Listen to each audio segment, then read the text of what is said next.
Ezekiel chapter 9, Idolaters killed.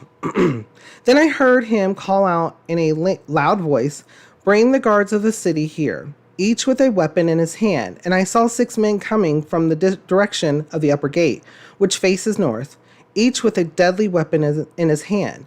With them was a man clothed in linen, who had a writing kit at his side. They came in and stood beside the bronze altar. Now the glory of the Lord of Israel went up from above the cherubim where it had been, and moved to the threshold of the temple. Then the Lord called to the man clothed in linen, who had the writing kit at his side, and said to him, "Go throughout the city of Jerusalem and put a mark on the foreheads of those who grieve and lament over all the detestable things that are done in it." As I listened, he said to the others, "Follow him through the city and kill without showing pity or compassion. Slaughter old men, young men, and maidens, women and children, but do not touch anyone who has the mark. Begin at the sanctuary." So they began with the elders who were in front of the temple. Then he said to them, "Defile the temple and fill the courts with the slain. Go." So they went out and began killing throughout the city. While they were killing and I was left alone, I fell face down crying out, "Ah, sovereign Lord, are you going to destroy the entire remnant of Israel in this outpouring of your wrath on Jerusalem?" He answered me, "The sin of the house of Israel and Judah is exceedingly great. The land is full of bloodshed and the city is full of injustice. They say the Lord has forsaken the land. The Lord does not see. So I will not look on them with pity or spare them, but I will bring down on their own heads what they have done." Then the man in linen, with the writing kit at his side, brought back word, saying, "I have done as you commanded."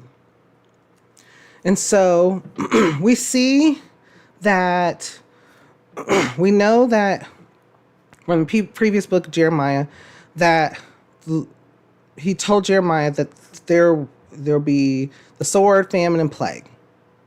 Okay, we know that happened. But he also explained to Jeremiah that there will be people who will still be spared, who will still live through this and be exiled or scattered to other nations.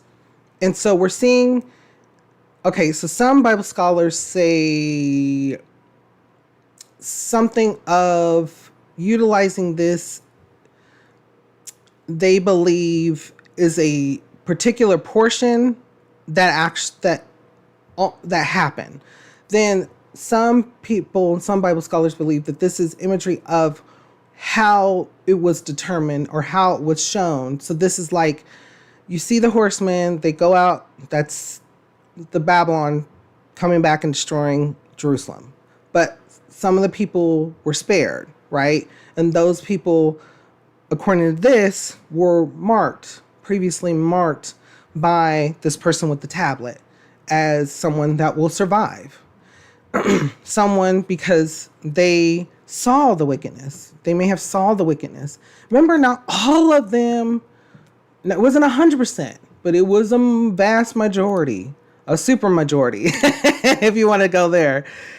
And so you had those people that still loved the Lord, but they were having to deal with the consequences because of the rest of the people, what they were dealing with. But the Lord saw that and protected that. So there's a lot to go through here. There's a lot to look at. Bringing past to present. When someone's in charge and they make an incorrect decision or incorrect move, it can affect mass amount of people. When a group of people are in charge and they're in charge and show type of leadership role over a larger group of people, the same thing.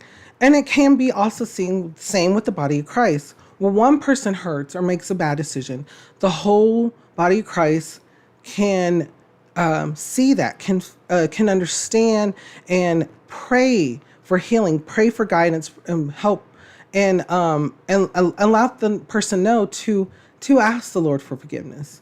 And provide that guidance, provide that love, provide that compassion. And we can too in all of our day-to-day lives, in all of these circumstances that we go through. We do know that mistakes do happen, but things do happen intentionally as well. So take a look at those things that we've kind of talked about already: pride, arrogance, stubbornness. Think about those things and think about what the Lord has in store for us, what the Lord wants for us, and the Lord's guidance toward those things. Before we go on, what kind of thoughts or feelings come to your mind when we read over this? How does it make you feel, and what does it make you think?